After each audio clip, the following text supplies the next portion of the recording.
अस्सलाम वालेकुम dear students. आज हम ICS second year computer science के चैप्टर 4 के कुछ इंपॉर्टेंट शॉर्ट क्वेश्चन स्टडी करने जा रहे हैं। इससे पहले मैं आपको ज़रा स्कीम ऑफ स्टडीज़ दिखाऊंगा ताकि आपको ज़रा वाज़ेह हो जाए कि चैप्टर 4 से कितने क्वेश्चंस आ सकते हैं। देखिए, चैप्टर 4 से एक MCQs आएगा और 2 शॉर्ट क्वेश्चंस आएंगे, तो आपने इस चीज़ को नोट करके तैयारी करनी है। 2 शॉर्ट क्वेश्चन भी इंपॉर्टेंट होते हैं, ऑब्वियसली ये भी काउंट करेंगे। तो ज़रा अब हम स्टार्ट करते हैं जी। देखिए, सबसे पहला शॉर्ट, इसका नाम है चैप्टर का normalization, data integrity and normalization. और इसमें देखिए सबसे पहला, क्योंकि ज़ाहिर है आपको कॉन्सेप्ट तो नहीं है, लेकिन मेरी कोशिश होगी आपको साथ साथ कॉन्सेप्ट भी क्लियर करता रहूँ, तमाम शॉर्ट क्वेश्चन समझाता रहूँ, इस तरह से आपको इजीली याद करने में भी आसानी होगी। What do you mean by data integrity? Data integrity से मुराद है सालमियत, कि आपकी जो डाटा है वो करेक्ट फॉर्म में हो, हमेशा कभी भी इनकरेक्ट ना हो। इनकरेक्ट इन अ सेंस इस तरह से हो सकता है। देखिए, मैं एग्जांपल देता हूँ कि हम ना डेटाबेस में जब टेबल्स बनाते हैं तो वहाँ कॉन्स्ट्रेंट्स अप्लाई करते हैं। फॉर एग्जांपल, आपने एक टेबल बनाया, स्टूडेंट्स का टेबल है, और उसमें एक नेम का कॉलम है जिसमें स्टूडेंट्स के नेम आते हैं, और एक एज का कॉलम है जिसमें उनकी एज लिखी जाती है। आपको पता है नेम में अल्फ़ाबेट्स आते हैं और कोई न्यूमेरिक नहीं आएगा। इसी तरह एज के कॉलम में सिर्फ न्यूमेरिक्स आएंगे, कोई आपका अल्फ़ाबेट्स नहीं आते, कैरेक्टर्स नहीं आते। तो अब देखिए यहाँ, यानी अगर आपने नेम के कॉलम में कोई न्यूमेरिक एंटर कर दिया तो वहाँ पर आपको डेटाबेस को पॉइंट करना चाहिए कि यहाँ पर प्रॉब्लम है। और तो ये इस प्रॉब्लम, यानी इसको आप इंश्योर करोगे कॉन्स्ट्रेंट लगाकर। यहाँ पर आप जो रूल लगाते हो ना, बेसिकली उसे हम कहते हैं कॉन्स्ट्रेंट। इसी तरह आप एज के कॉलम में कोई अगर अल्फ़ाबेट लिखोगे तो वहाँ पर जो है उस एकदम, अगर कोई रूल लगाया होगा आपने, कोई कॉन्स्टेंट लगाई होगी, तो वो एरर देगा। तो इस तरह से आप अपने डेटाबेस को जो है इसकी करेक्टनेस को इंश्योर कर सकते हो, और हमेशा डेटाबेस आपका दुरुस्त हालत में होगा और कभी भी वो गलत नहीं होगा। ठीक है, तो इसी को कहा जा रहा है डेटा इंटेग्रिटी। तो data integrity means the correctness and consistency of data. इसका मतलब है कि डेटा इंटेग्रिटी का मतलब है कि डेटा की कंसिस्टेंसी और correctness. It is another form of database protection, यानी एक तरह की डेटाबेस प्रोटेक्शन ही है, आपने रूल लगाकर डेटाबेस को प्रोटेक्ट कर लिया। It is maintain with the help of integrity constraints. और आपने कैसे डेटा इंटेग्रिटी लगाई?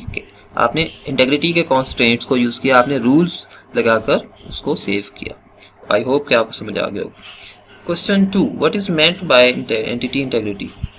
देखें, जो डेटाबेस में टेबल्स बनाए जाते हैं ना, स्टूडेंट का टेबल है, टीचर्स का टेबल है, या इस तरह से ना बहुत सारे टेबल्स बनाए जाते हैं किसी भी अदारे के, किसी भी ऑर्गेनाइजेशन के डेटाबेस में सारे टेबल्स ही होते हैं और जिसमें डाटा हम स्टोर करते हैं। तो टेबल में, हर टेबल में एक प्राइमरी की लाजमी लगाई जाती है, और प्राइमरी की यूनिक एट्रीब्यूट पर लगाई जाती है, यूनिक कॉलम पर। फॉर एग्जाम्पल, अब आपके स्टूडेंट के टेबल में कौन से कॉलम पर यूनिक होगी? आपका नेम पर आप नहीं लगा सकते, नेम में डुप्लीकेशन आती है। 2 नाम के, 3 नाम के क्लास में अली नाम के स्टूडेंट हो सकते हैं, तो आप उसको उस पर प्राइमरी की नहीं लगा सकते क्योंकि यूनिक नहीं है। आप CNIC पे लगा सकते हो, आप रोल नंबर पे लगा सकते हो। आपको पता है तमाम बच्चों के जो हैं रोल नंबर यूनिक होते हैं, वहाँ डुप्लीकेशन का कोई काम नहीं। तो आपने जब भी, तो इस चीज़ को अगर आप जो है ना टेक्निकल उसमें लैंग्वेज में, डेटाबेस की लैंग्वेज में आप कहते हैं एंटिटी इंटेग्रिटी, कि आपकी एक एंटिटी की जो इंटेग्रिटी है वो कैसे आप इंश्योर करते हो? जब आप प्राइमरी की अप्लाई कर दो। और अब जरा मैं इसको रीड करता हूँ। तो entity integrity states that any attribute of a primary key can not contain a null value, कि आपके एट्रीब्यूट यानी प्राइमरी की जब आप अप्लाई कर देते हो तो आपके रोल नंबर के कॉलम में कोई नल वैल्यू नहीं आ सकती, यानी आप उसका रोल नंबर के कॉलम को खाली नहीं छोड़ सकते। ये नहीं हो सकता कि आपने रिकॉर्ड अली का फिल कर दिया, लिख दिया, और अली का रोल नंबर वाला खाना खाली छोड़ दिया। नो, क्योंकि जब भी आप प्राइमरी की लगा दोगे आपकी एंटिटी की इंटेग्रिटी इंश्योर हो गई और वहां पर कोई नल वैल्यू अब नहीं आ सकती। It is because the primary key is use to uniquely identify record in the relation.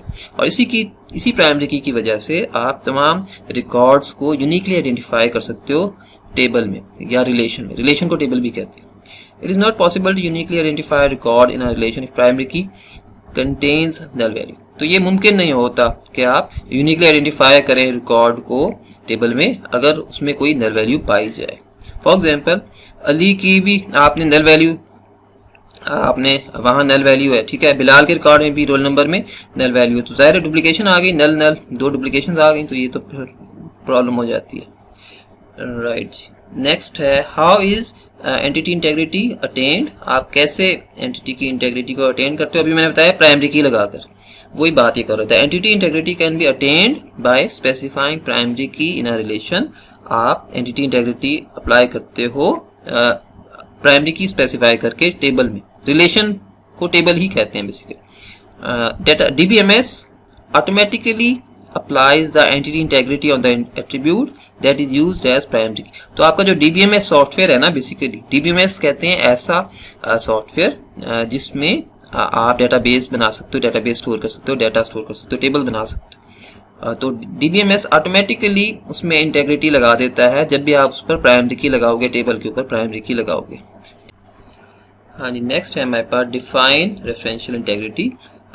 The referential integrity states that if a foreign key exists in a relation, the foreign key value must match the primary key or value of some tuple in its parent relation। देखिए, आपको पता है आपके database में बहुत सारे tables होते हैं और उन टेबल्स को आपस में लिंक करना पड़ता है, ठीक है। अब सपोज एक कॉलेज का डेटाबेस है, उसमें टेबल्स हैं डिफरेंट। एक टीचर का टेबल है, एक स्टूडेंट का टेबल है, एक क्लर्क्स का टेबल है, ठीक है, नॉन टीचिंग स्टाफ का। इस तरह से आगे और कोई बुक्स का टेबल है या कोर्सेज का टेबल। तो बहुत सारे टेबल्स होते हैं एक अदारे में, एक बिजनेस ऑर्गेनाइजेशन में बहुत सारे टेबल्स होते हैं। अब इन सब टेबल्स को ना आपस में लिंक करना पड़ता है। आप ऐसा नहीं कर सकते कि आपने उनको लिंक नहीं किया और आपने अगर कोई इन्फॉर्मेशन एक्सेस करनी है कि एक टीचर कौन कौन से कोर्सेज पढ़ा रहा है या एक टीचर कौन कौन से स्टूडेंट्स को पढ़ा रहा है, टीच कर रहा है, तो फिर ये ज़ाहिर है ये सारे लिंक्ड होंगे टेबल्स, तो फिर आप इंफॉर्मेशन को रिट्रीव कर सकते हो एक डेटाबेस में से। तो ये जब आप, तो इट मीन्स, तो आप ये जो लिंकिंग करते हो ना, ये फॉरेन की के थ्रू करते हो। एक टेबल में जो प्राइमरी की होती है एक कॉलम की, वो किसी दूसरे टेबल में वही रोल नंबर जो है, जिस तरह आपने रोल नंबर पे प्राइमरी की लगाई, वो अब यही रोल नंबर किसी दूसरे टेबल में रिपीट भी हो रहा होगा एज फॉरेन की। तो ये फिर यानी आप प्राइमरी की और फॉरेन की के रिलेशन बनाकर इनको आपस में लिंक करते हो और वहां पर जो एक रूल आप अप्लाई करते हो वो होता है रेफरेंशियल इंटेग्रिटी का। तो इसका मतलब ये है, रेफरेंशियल इंटेग्रिटी बताती है दैट इफ अ फॉरेन की एग्जिस्ट इन अ रिलेशन, कि अगर आप एक टेबल में फॉरेन की एग्जिस्ट करती है तो ये जो फॉरेन की है, इस फॉरेन की हर वैल्यू को प्राइमरी की वाले टेबल से मैच होना चाहिए। उसके हर रिकॉर्ड, टपल कहते हैं रिकॉर्ड को, उसके हर टपल से मैच होना चाहिए in its parent relation. Parent relation से मुराद आपका स्टूडेंट का टेबल जो है वो पेरेंट टेबल कहलाएगा, पेरेंट रिलेशन कहलाएगा, क्योंकि ज़ाहिर तमाम स्टूडेंट्स के रोल नंबर इसी में होते हैं स्टूडेंट में, और यही रोल नंबर्स किसी और टेबल में एज फॉरेन की के तौर पर आ रहे होंगे तो वहाँ वो रिपीट हो रहे हैं। फॉर एग्जांपल, अगर एक स्टूडेंट है वो कितने कोर्सेज पढ़ रहा है, 6 कोर्सेज पढ़ रहा है, तो ज़ाहिर है उसी रोल नंबर के साथ कोर्सेज वाले टेबल में एंट्री रिपीट हो रही होगी। फॉर एग्जांपल, रोल नंबर 16 जो है केमिस्ट्री पढ़ रहा है, रोल नंबर 16 मैथ्स भी पढ़ रहा है, तो ज़ाहिर रिपीट होगी, तो वो फॉरेन की कहलाएगी कोर्सेज वाले टेबल में रोल नंबर के नाम से। तो इस तरह से आप रेफरेंशियल इंटेग्रिटी को आप इंश्योर करते हो। नेक्स्ट है question number 6, what is the difference between data integrity and data security. क्या डिफरेंस है? डाटा इंटेग्रिटी अभी हमने देखा, डाटा करेक्टनेस और कंसिस्टेंसी को कहते हैं, और इसको हम इंटेग्रिटी कॉन्स्टेंट्स के थ्रू अप्लाई करते हैं जिन्हें हम रूल्स भी कहते हैं। जबकि डाटा सिक्योरिटी से मुराद सिर्फ प्रोटेक्शन होती है, डेटाबेस में कोई अनऑथराइज्ड बंदा हमारा डेटाबेस को एक्सेस ना करे, ठीक है। तो आई होप ये समझ आ गया होगा। और साथ साथ एक्सेस राइट्स भी होते हैं, इसमें जिक्र किया गया है एक्सेस राइट्स का, कि तमाम यूजर्स जो हैं उनको राइट्स दिए जाते हैं कि भाई आप ये काम कर सकते हैं, आप ये काम नहीं कर सकते। तो उनके अकाउंट्स बना दिए जाते हैं इस तरह से, फिर वो लॉगिन पासवर्ड साइन हो जाते हैं उनको। तो इस तरह से ये वर्क करता है, राइट। नेक्स्ट हमारा क्वेश्चन है डिफाइन सिनोनिम। मैं आपको बताता हूँ। हाँ जी, हमारा नेक्स्ट क्वेश्चन है डिफाइन सिनोनिम। देखिए, सिनोनिम एक प्रॉब्लम होती है बेसिकली टेबल्स में, जब हम लिंक कर रहे होते हैं डिफरेंट टेबल्स को, तो वहाँ ये प्रॉब्लम पाई जाती है। आपको लिंकिंग समझ आ गई, मैंने भी बताया, प्राइमरी की और फॉरेन की के थ्रू आप डिफरेंट टेबल्स को लिंक कर सकते हैं।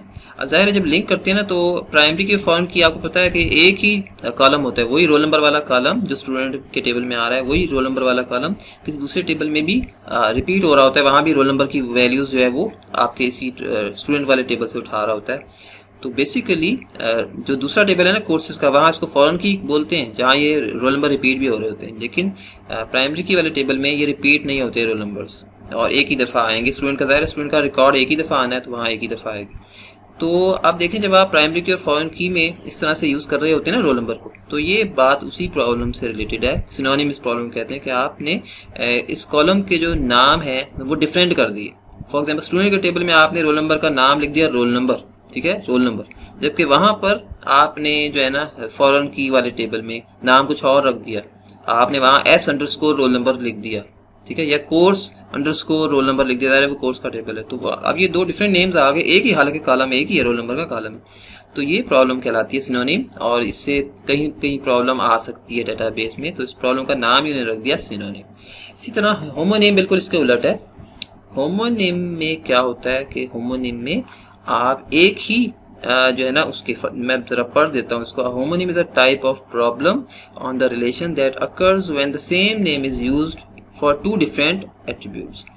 देखिए एट्रीब्यूट्स, सपोज मैं इसकी एग्जांपल दूंगा, एक एग्जांपल इस तरह से दूंगा कि आप बिजनेस कर रहे हो, आपकी कंपनी है बिजनेस कर रही है, और आपकी कंपनी एक सप्लायर से माल लेती है और किसी और कंपनी को वो आगे डिलीवर कर देती है, ठीक है। तो वो जो आप जिस सप्लायर से ले रहे हो वो भी एक कंपनी है, ठीक है, और जो आपका कस्टमर है जिसको आप आगे वो चीज़ बेच रहे हो तो वो भी एक कंपनी है। तो अब तो ज़ाहिर सप्लायर की कंपनी का अलग से टेबल होगा, वहाँ पर कंपनी का नेम में आपने लिख दिया, वहाँ होना असूली तौर पर क्या चाहिए, सप्लायर कंपनी नेम, ठीक है, वहाँ जो कंपनी का नाम लिखोगे इसमें टेबल कॉलम का नाम, जबकि कस्टमर वाले टेबल में भी ज़ाहिर वो भी कंपनी है, ठीक है, तो वो भी वहाँ पे आप कस्टमर कंपनी नेम लिखना चाहिए आपको कॉलम नेम में। लेकिन अगर आपने नेम्स को सेम कर दिया, आपने कस्टमर वाले टेबल में भी सिर्फ कंपनी नेम लिख दिया और सप्लायर वाले टेबल में भी जहाँ आपने कंपनी लिखनी है कि कितने आपके सप्लायर्स हैं, आपने कॉलम का नाम सिर्फ कंपनी नेम लिख दिया, तो यानी अब आपने सेम नेम यूज कर रहे हैं आप, दो डिफरेंट टेबल्स की दो डिफरेंट इंफॉर्मेशन है, उसके लिए आप अगर एक ही नाम यूज कर रहे हैं दो डिफरेंट एट्रीब्यूट्स, तो ये प्रॉब्लम कहलाती है होमोनिम, और ये भी कहीं कहीं प्रॉब्लमेटिक हो सकती है डेटाबेस में। अच्छा जी, तो ये दोनों प्रॉब्लम्स है बेसिकली और उलट हैं ये। Next question 11, what do you mean by redundancy. देखिए रिडंडेंसी कहते हैं एक्स्ट्रा, कि आपके डेटाबेस में आपके टेबल में कुछ रिडंडेंसी पाई जा रही है, कुछ एक्स्ट्रा इन्फॉर्मेशन आ रही है या कुछ रिपीटिशन हो रही है, एक इन्फॉर्मेशन आपकी रिपीट हो रही है। इसकी मैं एग्जांपल दूंगा, आपके कॉलेज में डिफरेंट, आप हॉस्टल जाते हो, आप लाइब्रेरी जाते हो, आप डिफरेंट एग्जाम में जाते हो, सब जगह आपका नाम आ रहा है, उन्होंने रजिस्टर में कंप्यूटर में दर्ज किया हुआ है, तो ये क्या है, ये भी एक प्रॉब्लम है। इस प्रॉब्लम को कहते हैं रिडंडेंसी, एक फालतू इन्फॉर्मेशन है जो कि रिपीट हो रही है, आपकी बार बार रिपीट होकर आ रही है। इन्फॉर्मेशन जब रिपीट होकर आ रही है तो जाहिर है वहाँ कुछ और प्रॉब्लम्स आ सकती हैं कंसिस्टेंसी से रिलेटेड। तो ये अब आपकी इन्फॉर्मेशन को सिर्फ एक ही जगह पर डेटाबेस में स्टोर होना चाहिए, एक ही टेबल में, और इसको डिफरेंट जगहों पर आपके नाम को नहीं होना चाहिए कि हर कंप्यूटर में अलग अलग से आपका नाम स्टोर। ज़ाहिर है आपने दुरुस्ती करानी है तो आपको सब जगह जाना पड़ेगा अलग अलग, तो एक ही जगह पर एक ही कॉपी उसकी क्रिएट हो रही है डेटाबेस में, तो ये अच्छी बात है। Right, question number 12, what do you know about mutual exclusiveness. Mutual exclusiveness कहते हैं, देखिए हमारे पास फॉर एग्जांपल ये दो सर्कल्स हैं, एक ए, मैं आप चलें ड्रा करता हूँ, एक ये है ए और एक है ये वाला सर्कल बी, ठीक है। अब ये दो सर्कल्स बिल्कुल सेपरेट हैं, हम कह सकते हैं ये म्यूचुअली एक्सक्लूसिव है। लेकिन अगर एक और मैं सर्कल ड्रा करता हूँ, यहाँ कर देता हूँ क्योंकि मैंने उधर ज़रा बनाना है, मैं इधर कर देता हूँ, एक ये है जनाब ए, ठीक है, और ये एक और मैं बना देता हूँ, ये सर्कल है बी। अब आप देखें इन दोनों में ये वाला हिस्सा कुछ मुश्तरक भी है, ठीक है, तो ए और बी यानी मुश्तरक कॉमन से मुराद दोनों की एक ही वैल्यू आ रही है, यस आ रही है, या दोनों की वैल्यू जो है नो आ रही है, क्योंकि यहाँ पर ये बिल्कुल अलग अलग हैं। अगर ये यस होगी वैल्यू तो ये लाजमी नो होगी, और अगर ये नो वैल्यू होगी तो ये यस होगी, तो इनमें कोई मुश्तरका कॉलम नहीं है। इस प्रॉपर्टी को हम कहते हैं म्यूचुअली एक्सक्लूसिवनेस, ठीक है। तो कुछ ऐसे समटाइम एट्रीब्यूट्स होते हैं, मैं ज़रा रब कर दूँ, कुछ ऐसे एट्रीब्यूट्स होते हैं जो कि म्यूचुअली एक्सक्लूसिव होते हैं, और ये म्यूचुअली एक्सक्लूसिव आपको अब समझ आ जाएगी। मैं इसकी एक और एग्जांपल देता हूँ। अब इसको फर्दर मैं आपको एक एग्जांपल से वाज़ेह करूँगा। यहाँ पर देखिए सपोज मैं एक टेबल बना लेता हूँ, और एक का मैं टेबल में दो कॉलम्स हैं एम्प्लॉय के, एक है मैरिड, ठीक है, कि एक बंदा मैरिड है या नहीं मैरिड, और दूसरा मैं बना लेता हूँ एक कॉलम सिंगल का, ठीक है, एक बंदा सिंगल है या नहीं। अब आप देखें वैसे दोनों लिंक्ड ही हैं। अगर एक बंदा मैरिड है, सपोज मैं कह देता हूँ यस, तो ये वाली प्रॉपर्टी ज़ाहिर है नो आ जाएगी, ठीक है, और अगर यहाँ पर मैं नो लिखता हूँ तो यहाँ पर लाजमी यस आएगा। अब ये दोनों जो कॉलम्स हैं ये आपस में लिंक्ड हैं आपस में, तो हम कह सकते हैं ये म्यूचुअली एक्सक्लूसिव एट्रीब्यूट्स हैं उसके। और जब इस तरह की कोई प्रॉपर्टी हो तो फिर फिर हमें कॉन्स्टेंट लाजमी लगानी पड़ेगी यहाँ पर कि अगर ये वाला नो होगा तो ये यहाँ नो नहीं हो सकता, अगर इधर येस है तो यहाँ पर जो है वो येस नहीं हो सकता, यहाँ पर लाजमी नो होगा। तो ये बिल्कुल डिफरेंट ऑपोजिट हैं, तो इस तरह से आपको फिर कॉन्स्टेंट के जरिए इसको डील करना पड़ेगा। तो इस तरह की जो है हम उसको कहते हैं म्यूचुअल एक्सक्लूसिवनेस। तो यहाँ पे भी आपकी कुछ वो आ जाती है। तो ये जो प्रॉपर्टी है इसको कहते हैं म्यूचुअल एक्सक्लूसिवनेस। आई होप आपको समझ आ गया होगा। नेक्स्ट जरा हम देखते हैं what are database anomalies. Database anomalies क्या होती है? अनोमली कहते हैं गलती को, कोई भी आपकी कोई फॉर एग्जांपल कुछ आपकी प्रॉब्लम्स हैं, आपके डेटाबेस में टेबल्स में कुछ प्रॉब्लम्स हैं, जिस तरह अभी मैंने रिडंडेंसी का जिक्र किया, वो भी एक अनोमली थी। ठीक है, तो जरा इसको हम देख लेते हैं। Database anomalies are the problems in relation that occur due to redundancy in relation. यानी आपके डेटाबेस में टेबल्स में अगर रिपीटिशन पाई जाती है किसी भी लिहाज से, कोई वैल्यूज रिपीट होकर आ रही हैं अगर, तो इट मीन्स रिडंडेंसी पाई जाती है, तो इट मीन्स वहां पर अनोमलीज पाई जाती है। These anomalies affect the process of inserting, deleting, modifying data in the relation. इन्हीं anomalies की वजह से आपकी जो है इंसर्टिंग डाटा, जब आप इंसर्ट करते हैं उसमें प्रॉब्लम आ सकती है, डाटा डिलीट करते हुए कुछ प्रॉब्लम आ सकती है, डाटा को मॉडिफाई करते हुए भी कुछ प्रॉब्लम आ सकती है। Right, 3 types of database anomalies, 3 तरह की अनोमलीज होती हैं। अभी आपने देखा, एक इंसर्शन अनोमली होती है, ठीक है, एक डिलीशन अनोमली होती है और एक मॉडिफिकेशन अनोमली, जिसे आप कहते हैं यानी अगर आप डाटा अपडेट कर रहे हैं वहां किसी तरह से अनोमली जो है वो आ सकती है। नेक्स्ट हमारे पास क्वेश्चन है जी, डिफाइन नॉर्मलाइजेशन। नॉर्मलाइजेशन इस चैप्टर का नाम भी है। नॉर्मलाइजेशन का मतलब है कि देखें, जब आपका डेटाबेस में आप बनाते हैं ना, टेबल्स होते हैं, बहुत सारे टेबल्स बनाते हैं, एक टेबल नहीं होता। आप चाहें तो चंद एक टेबल्स में भी सारी इन्फॉर्मेशन जो है अपनी स्टोर कर सकते हैं, मगर वो इतनी अच्छी अप्रोच नहीं है। बेहतर होता है कि आपने टेबल्स को स्प्लिट कर लें, डिवाइड कर लें बहुत सारे छोटे छोटे टेबल्स में, और बाद में उनको लिंक कर दें आपस में इन्फॉर्मेशन रिट्रीव करने के लिए। तो ये जो प्रोसेस होता है ना, छोटे छोटे टेबल्स बनाना और सिंपल से टेबल्स बनाना, तो इस प्रोसेस को कहते हैं बेसिकली नॉर्मलाइजेशन। तो आप जरा देख लें formal definition, the process of producing a simpler and more reliable database structure is called normalization. ठीक है, इससे छोटे टेबल्स बनाने से होता है आपका डेटाबेस का स्ट्रक्चर मजीद रिलायबल हो जाता है। ठीक है जी, वाई हम ये क्यों करते हैं? मेरे ख्याल ये नहीं आएगा एग्जाम में, compare normal right 3 stages two, ये 3 स्टेजेस वाला आ सकता है, इंपॉर्टेंट है। 3 स्टेजेस क्या हो सकती हैं आपकी? देखिए, हम जब नॉर्मलाइजेशन में लाते हैं अपने टेबल्स को 3 स्टेजेस से गुजार कर, उनमें से पहली स्टेज है फर्स्ट नॉर्मल फॉर्म, उसके बाद सेकंड नॉर्मल फॉर्म और फिर थर्ड नॉर्मल फॉर्म। 3 स्टेजेस, वैसे इसके अलावा भी काफी सारी नॉर्मल फॉर्म्स हैं, लेकिन ये 3 है बेसिक नॉर्मल फॉर्म्स। आपका व्हाट इज फंक्शनल डिपेंडेंसी, ये इंपॉर्टेंट क्वेश्चन है, अक्सर एग्जाम में आ जाता है। देखिए फंक्शनल डिपेंडेंसी क्या होती है, इसकी मैं ऐसे एग्जांपल दूंगा कि अगर आपको क्लास में मैं एक एट्रीब्यूट बता दूं तो आप उससे रिलेटेड दूसरा एट्रीब्यूट खुद ही बता देंगे मुझे। ठीक है, फॉर एग्जांपल अगर आपकी क्लास में वो अली नाम के 3 स्टूडेंट्स हैं, ठीक है, मैं कहता हूँ अली आपके मार्क्स कितने हैं, तो ज़ाहिर है 3 स्टूडेंट्स खड़े हो जाएंगे, वो कहेंगे सर आप किससे बात कर रहे हैं। तो इट मीन्स वो लेकिन अगर मैं रोल नंबर बता के अगर करूं, ठीक है, तो फिर वो फौरन से एक ही बच्चा बता देगा भी मेरे इतने मार्क्स हैं। तो इट मीन्स ये जो है ना, तो इस प्रॉपर्टी को हम कहते हैं फंक्शनल डिपेंडेंसी। कि आपका जो कौन सा यानी मार्क्स से अगर आपने एक चीज, मार्क्स जो है किससे डिटरमिन हो सकता है? रोल नंबर से, ना कि मार्क्स जो है नेम से डिटरमिन नहीं हो सकता। मैं अगर रोल नंबर की जगह नेम लिख दूं, ठीक है, ऐसे, तो नेम जो है इतनी अच्छी डिपेंडेंसी नहीं हो रही, मार्क्स की इतनी अच्छी नेम वाले कॉलम पर डिपेंडेंसी नहीं है, रोल नंबर वाले कॉलम पर अच्छी डिपेंडेंसी होती है। तो फंक्शनल डिपेंडेंसी बेसिकली क्या है? It is a relationship between 2 attributes. It states is a value one attribute is known, it is possible to obtain the another value. यानी अगर आपको उस एट्रीब्यूट की एक वैल्यू आप जानते हैं, रोल नंबर फॉर एग्जांपल जानते हैं, तो ये मुमकिन हो जाता है, it's possible to obtain the other value the attribute. उसके लिए आपके यानी आप फिर मार्क्स को भी आपको पता लग जाएगा इजीली। एग्जांपल तो यहाँ पे इसकी एग्जांपल दी हुई है, राइट। इसके अलावा what is determinant and determine, right. अब देखें डिटर्मिनेंट का भी चलें, यहाँ मैं बता देता हूँ। डिटर्मिनेंट कहते हैं ये जो रोल नंबर है ना, इसको हम कहेंगे दिस इज अ डिटर्मिनेंट, और ये जो मार्क्स है ये फंक्शनली डिपेंड कर रहा है रोल नंबर पर। तो बेसिकली डिटर्मिनेंट अगर आपसे पूछ लिया जाए तो attribute on the left side is called determinant. Functional dependency के उसमें जो है लेफ्ट साइड वाला एट्रीब्यूट कहलाता है determinant. Next what is what is first normal form, ये बड़ा इंपॉर्टेंट क्वेश्चन एग्जाम में आ जाता है।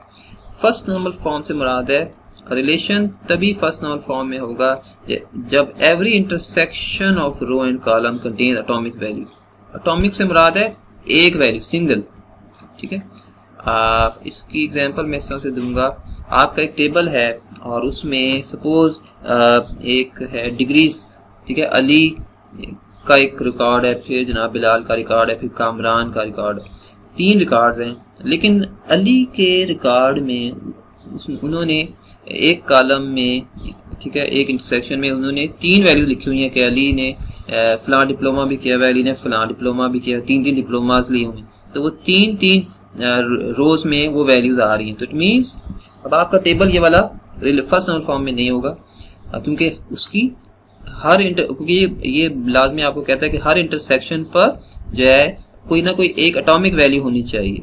लेकिन वहां पर जनाब आपने सपोज कॉमा डालकर 3 वैल्यूज लिखी हुई है, एक में आपने डिप्लोमा की कॉमा डालकर 3 वैल्यू एक ही खाने में 3 वैल्यूज लगा दी, तो इट मीन्स अब आपका टेबल जो है फर्स्ट नॉर्मल फॉर्म में नहीं है। तो फर्स्ट नॉर्मल फॉर्म में लाजमी एटॉमिक वैल्यू होनी चाहिए, यानी सिंगल वैल्यू होनी चाहिए, हर कॉलम की एक फील्ड में सिंगल वैल्यू होनी चाहिए।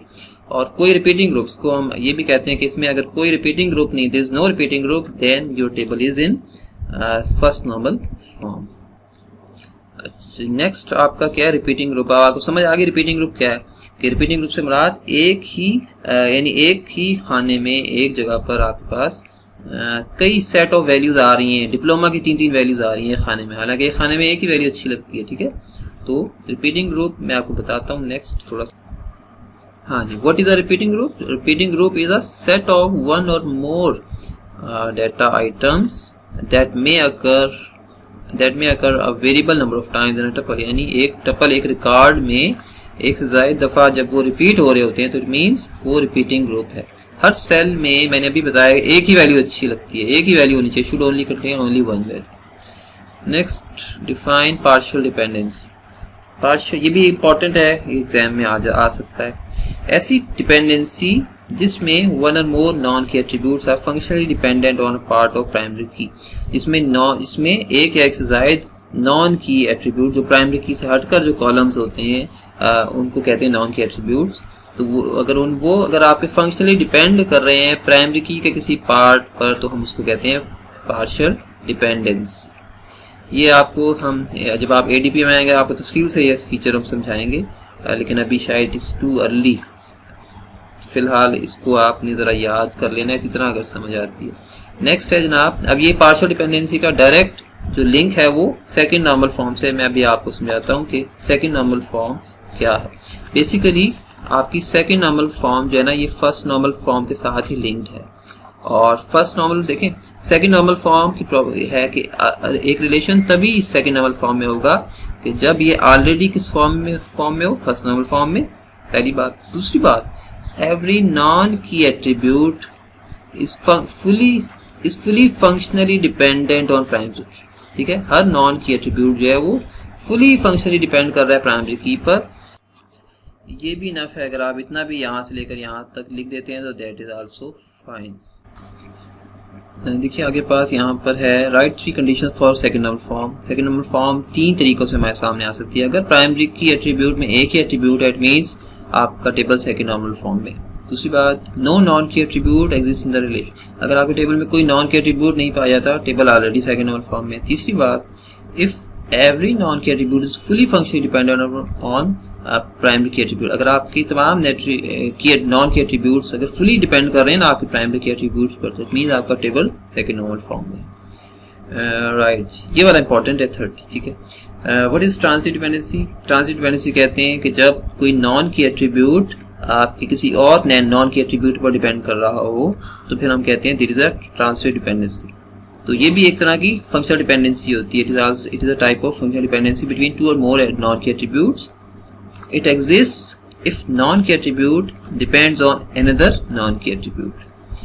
शायद ये एक ऐसा टाइम है आपको कुछ चीज़ें रट्टा भी लगानी पड़े, वैसे मैं डिस्करेज करता हूँ रट्टे को, लेकिन ठीक हो गया, ये बस आपका एंड हो गया। ये चंद एक हैं, आपने ये जो है ना अक्सर इनमें से आ जाता है, first normal form, second normal form, partial dependency, functional dependency या ट्रांजिटिव डिपेंडेंसी में से अक्सर जो है ये आपसे पूछ लिया जाता है, तो आपने इसको याद करना है। इसको ये तफसील से जो ना चीज़ें हम ATP में पढ़ाते हैं BSc लेवल पर, तो आपने फिलहाल इनमें से ज़ाहिर आपको पता है 2 शॉर्ट क्वेश्चन आएंगे, तो अगर आपको याद है तो आप ये अटेम्प्ट कर सकते हैं। इंशाल्लाह नेक्स्ट टाइम चैप्टर 5 के शॉर्ट क्वेश्चन लेकर हाजिर होंगे। थैंक यू, अस्सलाम वालेकुम।